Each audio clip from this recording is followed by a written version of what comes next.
सन्चै हुनुहुन्छ सबैजना? गीत सुन्न रेडी हो? सर्वप्रथम त विशेष धन्यवाद दिन चाहन्छु मगर सर अनि हाम्रो भोराइपो महानगरपालिकाले मलाई यस ठाउँसम्म आउने एउटा समय दिनुभयो। विशेष धन्यवाद दिन चाहन्छु। ल अब गीत सिक्ने हो त?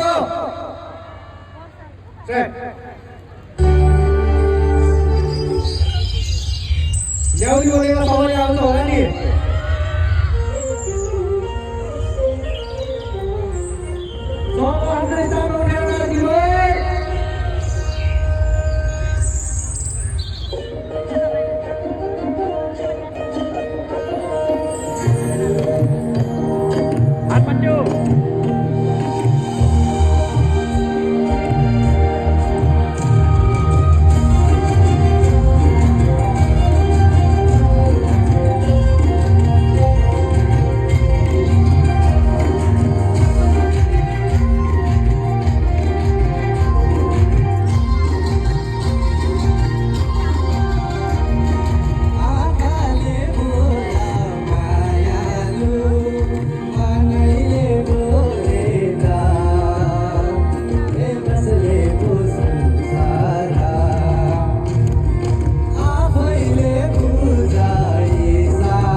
उहाँले सुखद मगर हुनुहुन्थ्यो भने आफ्नो गीत प्रस्तुति गर्नुभएको छ मिठो न्याउने भनेमा राख्नु भएको छ।